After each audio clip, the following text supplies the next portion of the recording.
Monday, Parshas Mitzorah. Parshas Azariah, we didn't have a shir. We're out of the country. So continuing on the topic of Tzadik V'Raloi. The Chavis Alovis mentions many reasons why it's possible that a Tzadik is suffering. And the Chavis Alovis says that one of the reasons might be because the Tzadik is suffering because of different people, because of Klal Yisrael. It means the question is raised, if the Tzaddik is doing mitzvahs and he's doing everything that he's supposed to, doesn't it say in Kriya Shema that if you comply, if you do everything that you need to, then you're just going to have everything, it's going to rain and so how could it be that Tzaddik is suffering? So the answer is, that's what the Chavis Avavas mentions, the answer is that it's possible that the tzaddik is suffering because a tzaddik is connected to Yiddish Kinder. His neshama is connected to all Yidden, all neshamas. So it's not his own avoinus, it's not his aveirus, but it's somebody's aveirus out there. And if the tzaddik wouldn't be suffering, then the world wouldn't be able to continue because these aveirus are making a mess. So the tzaddik out there is accepting the Yisurim Be'ahava, and he's serving Hashem with pain. And that's instead of the person that did the Averis. For some reason, the person that did the Averis is a cheshbon, that person cannot be suffering. So the tzaddik could be having that pain instead of that person. But the Yisurim come in to be attacking the person. Right. So if the one who did the Avera is not getting the tikkun, so the one who did the Avera will need to have his own private tikkun somehow. And it could be that one day he will have Yisurim. It could be that person is going to learn and daven so hard and do tshuva that they won't need the Yisurim when the time comes. But for in between, for right now, when we see a tzaddik suffering, it could be because Hashem wants that the world should continue, and now there's problems because there's Averis and all kind of issues in the world. And the tzaddik, with his avodah, that he understand that Hashem is doing it to him, and he's serving Hashem by being Makabel Yisurim Be'ahava, which is a very high madrig of being Makabel of serving Hashem. That madrig of serving Hashem is keeping the world standing. That's a concept, another idea how it's possible it should be a tzaddik v'ralei. Now, a young man asked the question, which is very fundamental. We have to learn this question and answer. He said, if a tzaddik would be suffering because of averis of the klal, because of other people's averis, and the reason why it's the tzaddik is because his neshama, I guess, is more connected to different neshamas of Yidden, because he's a tzaddik, he has a deeper connection to all the neshamas of Yidden. So then, is tzaddik v'raloi the yotzim in a klal or the klal? In English, how do we say yotzim in a klal? The exception. He says maybe the tzaddik v'raloi is not the exception. Maybe tzaddik v'raloi is the way it's supposed to be, because why aren't you suffering if you're a tzaddik? That means you should be having a lot on your plate. You're a tzaddik, and part of being a tzaddik is being connected to all the Yidden and with all their issues, with everything that's happening. Now, if a person is out there and says, I know what's going on in this world, there's a lot of things that need tikkun, a lot of things that are not the way they're supposed to.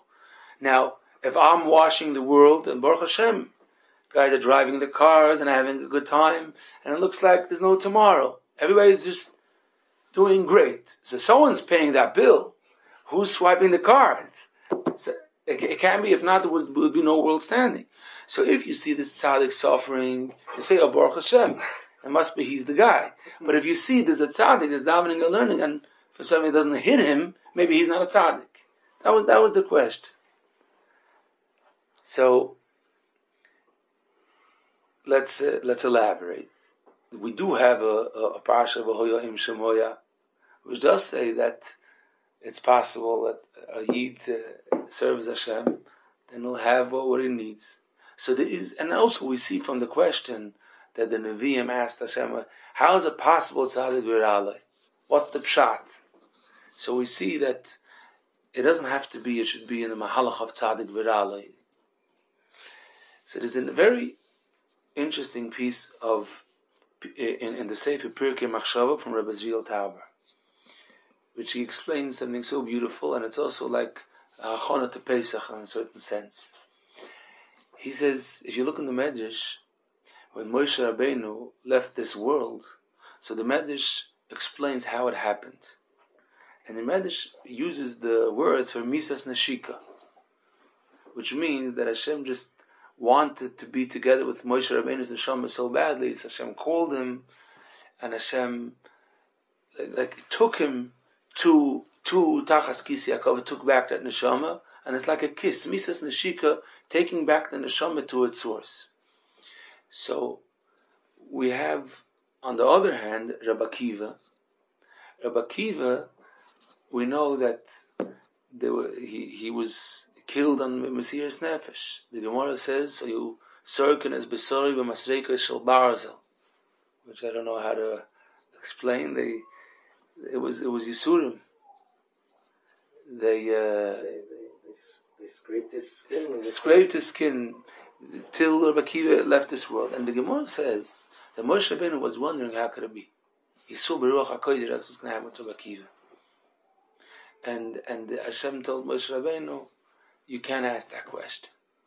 So he explains something very interesting. Moshe Rabbeinu is the tzaddik of tzaddik v'toivloi. And Rabbi Akiva, when we learn the Torah, Rabbi Akiva is the tzaddik of tzaddik v'ralei. There are when we learn the Torah, we learn about two types of tzaddikim. Then we have all the tzaddikim around, but then when we learn the concept, Moshe Rabbeinu is our role model of tzaddik v'toivloi. The Rachaim HaKadosh says in Parshas Re'ei all about the money that Moshe Rabbeinu had from the Luchos, which it says in the Gemara, Rashi brings it, but Moshe Rabbeinu said, look, I have everything, and I can tell you that the Torah is the best of both worlds. But Moshe Rabbeinu he had children. He didn't even have to have that Nisayon that Aaron Cohen had, another Vaviu passed away, that they were nifta. Moshe Rabbeinu had Olam Haza and he had Olam Haba and Kibbur Tzadikim, because he was Moshe Rabeinu. Rabbi Akiva had not a simple life. But it goes deeper than that. Moshe Rabeinu was born to the situation of light. The first second Moshe Rabeinu was born, the Chazal say, Nismalei habayis kulei oira. The house that he was born in was filled with light.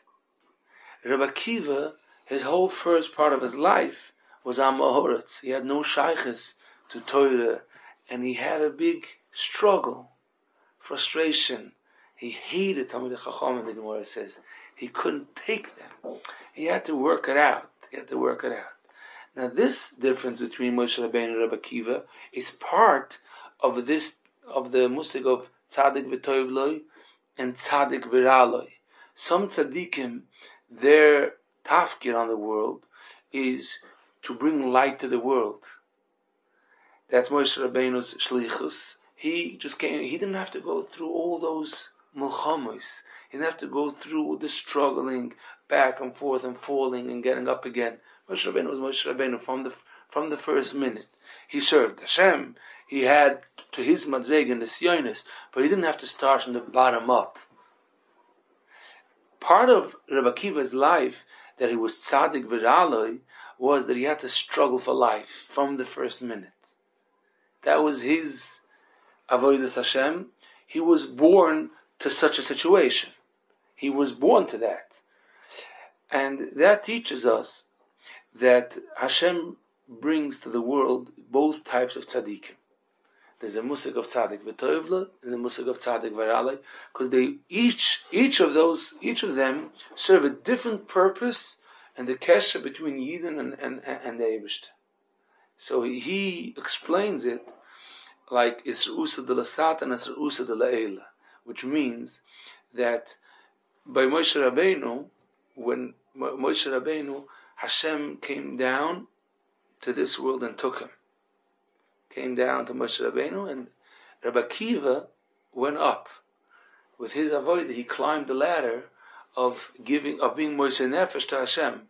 That's what the Gemara says. Rabbi Akiva said, Kol Yoma Yoisi Mitztar. Rabbi Akiva was chalashing to be able to be Zechmois Nefesh to Hashem, and that was the end of his life. And that's what Akiva told his Talmidim. He told his Talmidim, if you are wondering why this is the end, sometimes people say, this is such a big tzaddik, this is the end, this is how his life is ending. Rabbi Akiva said, that was my goal, and that's what I was thinking about, and that's how it ended. It ended with that's the last part of the story. Moshe Rabbeinu's life ended like Moshe Rabbeinu's life was. Moshe Rabbeinu's Avodas Hashem, Moshe Rabbeinu's Shlichus, was to be there for a light for Klal Yisrael, and Hashem went, and Hashem b'mises nashika. So this is his. So before we continue, there's this mahalach and there's that mahalach, and Hashem needs that this world should have both kinds of tzadikim, because they both serve Hashem in different ways. Kabbalah, it's called Shushvina de Malka and Shushvina de Matronisa. I definitely don't know how to say that in English, but the concept is that when there's a chosan and a kala, there are people that accompany them to the chuppah. We call them Shushvinim. They take the kala to the chuppah, they take the chosan to the chuppah. But not only physically, it's more even emotionally bring them in order there should be a chuppah, they should come together. Hashem brings to the world tzadikim. So there are tzadikim, that means like this, Hashem and the neshamas of Klal Yisrael need to come together. There's a yichud between Kutchabrichu and Shchinte. Hashem wants to meet Klal Yisrael, be together with Klal Yisrael. But we are so far. And Hashem is infinite, it's not possible. So the tzaddikim are the ones in between. Now there are tzaddikim that come, Kivayochel, they come from the side of Hashem. And there are tzaddikim that they come from the side of us, of the Yidden. And together, that's how they bring Hashem and Klal Yisrael together. Moshe Rabeinu and Aaron HaKohen were served at the same time. When we have Sukkot Ushpizin, all the other tzaddikim from the Ushpizim are different generations. Then there was Avraham, then there was Yitzchak. Then there was generation of Yaakov. There was Moshe Rabeinu. But Moshe Rabeinu and Aaron HaKohen were together constantly. We say in Tehillim, Nochiso katzoin amecho b'yad Moshe v'Aaron. Hashem took Klal Yisrael through their journey in the Midbar, whenever b'yad Moshe v'Aaron. Why is that? Because Moshe v'Aaron were a set which they brought the tachlis of Matan Torah, which needed to be a yichud between Hashem and Klal Yisrael, and everything that had to happen in that generation. Moshe Rabeinu was mitzad Hashem, and Aaron HaKohen was mitzad the Yidden. Aaron HaKohen was very soft. That's what we learn about Aaron HaKohen. Aaron HaKohen was oyev sabrius makavam LaTorah. And the Meforshim say in Pirkei Avos, what does it mean Aaron HaKohen was oyev sabrius makavam LaTorah? It means that he saw people doing what's not right. He didn't scream at them. He became their best friend, and then they thought to themselves, if Aaron HaKohen would know, oh man, what I really do, he would never talk to me. So they did tshuva. That was Aaron HaKohen's way of getting people to do tshuva. He was with them. If we would say in our sprach, maybe it's not right to use such terminology, but he met them in the bar. He schmoozed with them. That's what he did. Aaron HaKohen. Oyev sabrius u'makavam LaTorah. Moshe Rabeinu was a tzaddik, but Moshe Rabeinu came down very hard at them. From when I know you're doing wrong, he was mechiach them. He chastised, yeah. Moshe Rabeinu, because they had different tafkidim, and they needed to be at the same time.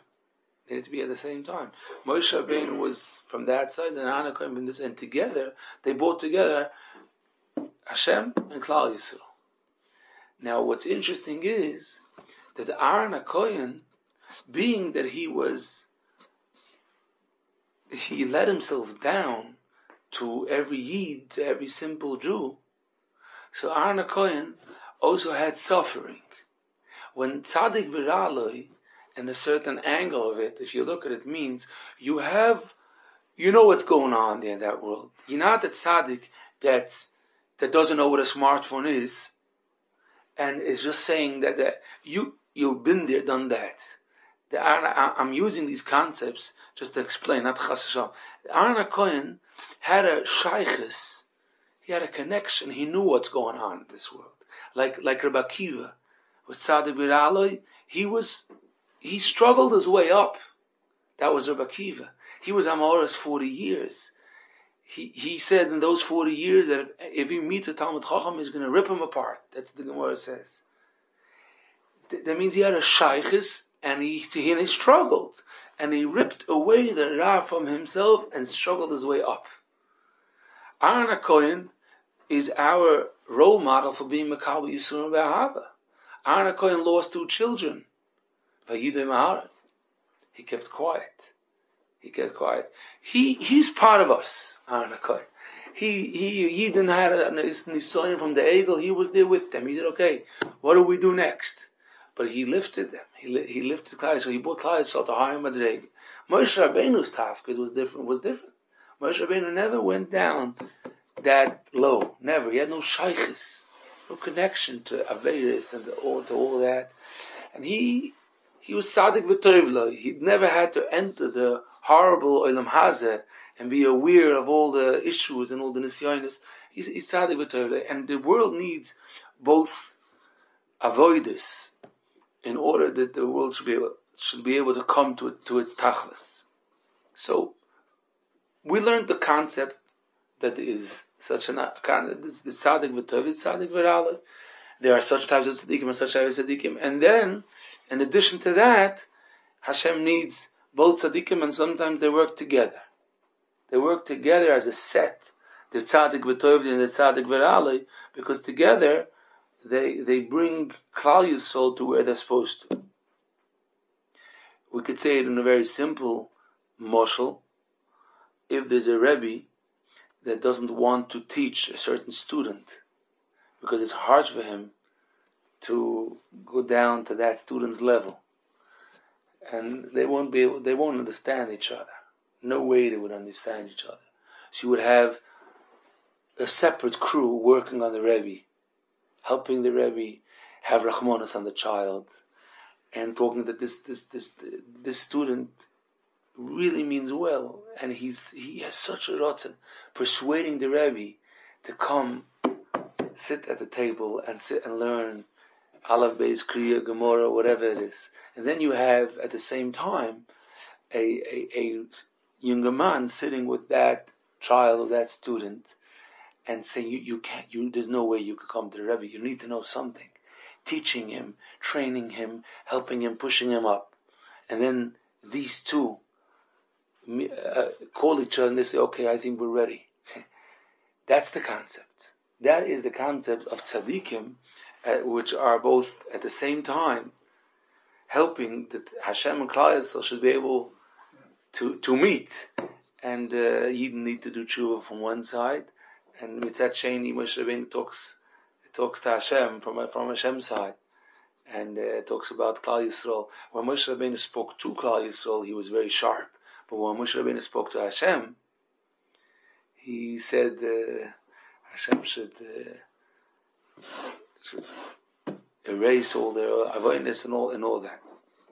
Now, back to our world. We entered a little bit the world of tzadikim.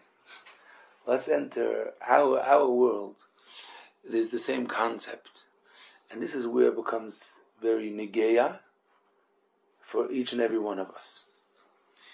Tzadik v'toivloi, a tzaddik that everything, he sees the schar for his mitzvahs, is the yid which is bringing out a Kiddush Hashem, that the parsha of Hoyim Shemoya, the positive part of it. Here you have a human being which is doing what they're supposed to be doing, and look at him. He has nachas, and he is so successful. Well, of course, because what do you mean? He's learning and he's davening, and so that's what it says in the book. If you have bitochen, you get a lot of money. So there has to be people in this world that they are a live testimony to this part of the Torah. But then, as we just learned, there's a different part of the Torah as well, which is needed, 50-50. We need both are parts of the Torah, and one complement each other. So you have people that are live testimony for the other half. That means they're struggling their way up. They're serving Hashem by being tzaddik v'ralei, and they're a live testimony for that. They're the Rebbi Akiva from the door. Or it's because they're suffering because of averos of different yidden. But even simpler than that, they are proving that the Hashem threw them down the steps, and they're struggling their way back up, teaching yidden that there is such a avodas Hashem, and Hashem needs that. The same concept of this tzadikim and this balei tshuva. B'mokum balei tshuva oinim, tzadikim gemurim einam oimdim. So people should say maybe we should all be only balei tshuva. No, because Hashem needs this and needs that.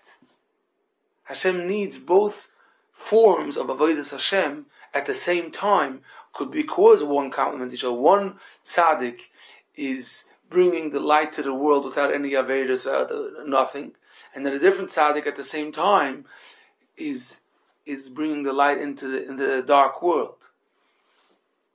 Moshe always talks about the concept that after the war we had the Rimnitze and we had the Kloizim Rebbi, the Satmarov. There's different types of tzadikim. There's types of tzadikim that they didn't have shaykhs to this world. The world could be standing on those tzadikim, but they didn't see the darkness. The ones that built the Olam HaTorah, the ones that rebuilt Klal Yisrael in the practical sense, were the tzadikim that they saw the Nazis and they saw evil and they were part of it. Not in the sense of doing averos, in the sense of being exposed to the deepest and the darkest evil that's possible, and then from the ashes they got up and they rebuilt. That was their tafkid after the war. Then there was a different tafkid of tzadikim that they were with Hashem, and the Hashem is shoyre on them. It's constantly the world has both. Yeah, David HaMelech didn't have a simple life at all. David HaMelech had to, because of his journey, David HaMelech had to have averos and feel terrible and guilty and compose all these kapitlich and tehillim which talk about that he feels lost, that he was nichshel in this aveda and that aveda, and David HaMelech was thrown away from everything. That was David HaMelech. Klal Yisrael needed a David HaMelech, nothing to talk about, and Klal Yisrael had tzadikim. Like the different tzadikim. They didn't go through Yosef HaTzadik. Yosef HaTzadik, truth, it was also deep down with Eishes Potiphar. Each tzaddik with their nisyonis. But it had to be like that. And constantly it has to be like that. So back to us. He says, in Birkei Machshava Rebbi Tabo, he says there's different type of Seder Nachts. He says the Seder night. He says the Yidden of Mitzrayim were in the darkest situation, and Hashem just picked them up and took them out of Mitzrayim, and the Mitzrayim couldn't do anything to them, and they were sitting that night of the Seder, and Hashem just deleted everything around. Hashem just killed the Mitzrayim, and they were able to sit there and enjoy. On the other hand, he says, during the war, he quotes, he says there were Yidden sitting, and they had the Pesach night as Seder.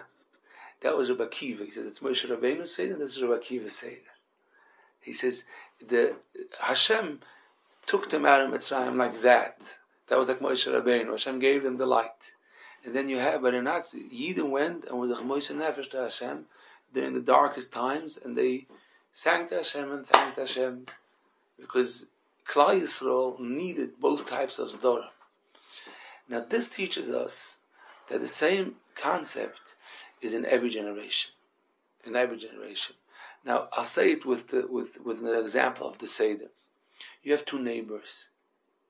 One, Hashem gave him a life, but he doesn't have the nisayon of nachas, Hashem didn't give him that nisayon. Baruch Hashem, fine children, so edel, so beautiful, and they come couples to the Seder, and he sees them, Baruch Hashem, beautiful. He thinks he struggled because it cost him the matzahs more than he expected. He's like Tzadik Viralai. That's he feels. But then he has his neighbor. They live in the same building. And the neighbor, Hashem gave him a different, huge nisayon. Huge nisayon. The children came to the Seder, but then there's all colors of the rainbow. And they did put on the couple for the Seder, didn't put on the couple for the Seder, and one is married, one isn't married, he doesn't know which one he has more agmas nefesh, the one that doesn't want to get married, or the one that married, and that's how the couple looks. And he's sitting there by the Seder, and his heart, he's broken. His heart is just broken. He's imagining the Shia Malas, Ashrei Koirei Hashem Moilech B'Dracha. Banecha k'shesile zeisim salva shechanecha. He's always wondering, maybe there's a different type k'shesile zeisim. Because if this is how it looks, maybe, I don't know, maybe he means the bitter olive. And he's listening in to the neighbor. The neighbor, they're singing so beautiful. They harmonize. They not only that family, they know how to sing. And it's so hard. And he has tears going down his cheek, and he sees, why do I have such a Seder? This is the schar. I tried so hard. This is the schar that I have. Not only I struggle all year round, what do I want? I want to serve Hashem. I want to be able to sit by the Seder and sing to Hashem and say the Sipur V'Tiyus Mitzrayim. And then I hear they have it so well. What did I do wrong? And the Malach says, that's the Malach from up there, is Yana Omen, and the Malach says, you don't understand. There's two avodas Hashems. There's two separate avodas Hashems. One complement each other. Hashem needs to this world. Hashem picked. Hashem decided that you will be serving. There was Moshe, there was Aaron Cohen lost two children. Moshe Rabeinu didn't lose. Moshe Rabeinu didn't go through what Rabbi Akiva went through. This is Rabbi Akiva. But this is what the world needs. This avodas Hashem. This avodas Hashem is the other avodas Hashem. You can't decide that you don't want to, but understand Hashem chose you to serve Hashem in this manner, on this earth. Yaakov Meir Shechter, sein gesund. They came to him to be masked, to mention the name of the Baba Rebbe, Reb Naftali Tzvi. There was Reb Naftali, he was the Baba Rebbe, the previous Baba Rebbe. Now once he became Rebbe, he was very sick. He was only Rebbe a few years. And he was very, very sick, very schwach. They put him to Yisrael, and then he was nifted. They told Rebbe Meir Shechter, he should daven for this tzaddik. He was a moedige tzaddik, moifsim, and what he did chesed for Yidden. Now his father, we all remember, and Raftali's father, Reb Shlomo Bobova. Shlomo Bobova was a semel of a smile on his face. Always his prayers were beautifully made, singing to Hashem, and he was gesund and stark. And Yaakov Meir Shechter told those people that came to him, they said, we have to daven for the Baba Verova. He said, I want to tell you something. He says, his father, Reb Shlomo Baba, someone once came to him and told him, I need a Yeshua. I wanted Rebbe to promise me a Yeshua. And Reb Shlomo Baba told him, brother, Rebbe should help. No, he said, I want a promise. He said, listen, if I take it upon myself, this tzara, which is going to mean like the topic of Tzadik V'Rala, he takes it upon himself. He said, it's not going to be good for my health. My chassidim need a healthy Rebbe. That's what he told them. He said, I feel I won't be able to serve my shlichus. My chassidim need a healthy Rebbe. So Yaakov Meir Shechter told these chassidim, but his son, they learned together with the Naftali here in Yerushalayim. His son took the other path. He's sick because he took upon himself parshas from different issues and avedas, and that's why he looks like that. He's sick, and he was sick for a while, and then he went l'olam shekulei tov. It's a very yesodic shemaisa. It's not only a story about Rebbi and about it's a moedige maisa. And one of the explanations of this story is if Shlomo Baba knew what type of tzaddik he was meant to be, what type of shlichus he has. I'll say an example. If a Malamed teaches boys Kriya or whatever it is, he has to be with the boys. It says in Shulchan Aruch, he's not allowed to go to sleep late. He can't be tired. He's not allowed. He says, but I learned stories of tzadikim that they were up in the middle of the night for tzedakah and they were listening to Almona and Yisayimim. I want to be the one at 3-4 a.m. sitting there and crying along with you know what a big avodah that is? That's true. That's a huge avodah. But the Shulchan Aruch says, well, what's your tafkid? What type of tzaddik do you have to be? If right now you have a class of children and you have to be oizgerut, you have to be rested and focused, and you can't do that avodah right now because then you're being moil with tafkid. It's beautiful, but you have to do what's your job. If Shlomo Baba, he was after the war, he put up an army of chassidim, Anshe Maaseh. He knew. Tzadikim know. If it was because he knew his tchunas hanefesh, or because he knew in which era Hashem put him, and all around, he said, I could do that, but I feel I'm going to maybe save your specific tzar, but I'm not doing my tafkid. What am I chassidim going to do if I can't sing by Tish? I can't give them a varmkeit in the Shabbos. That's not my tafkid. And Rav Tzula Baba knew his kelim that Hashem gave him, and this is what he took upon himself. And people still go till today. They see him and they see oisim oifsim. Amazing. He was Moshe Nefesh for Yidden. He was Be'emes Moshe Nefesh. Even before he became sick, he did such things. This is the concept. Now, each and every one of us, this is what's so amazing. Each and every one of us, Hashem puts the person into their box. It's true. Not everybody is tzaddik v'toiv loy, some are tzaddik v'ralei. People go through different situations in life. And the same person sometimes is a tzaddik v'toiv, the same person is tzaddik v'ralei. Yes. It's not, there's different kufas in a person's life. There's a certain kuf in a person's life that's when they had to go through the very, very hard nisyonis.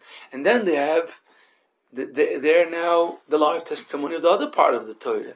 Like Klal Yisrael, sometimes Klal Yisrael was explaining Parshas B'Shalach, and sometimes Klal Yisrael was explaining Parshas Yisrael. Sometimes Klal Yisrael was explaining Parshas Kisova, the Torah. It says the psukim there that you're going to have tall buildings which will fall apart, the twin towers, and then you continue on the psukim as we see, as we're nearing Ikvus the Mashiach and Mashiach, there's a movement of tshuva, there's Parshas Vayelech.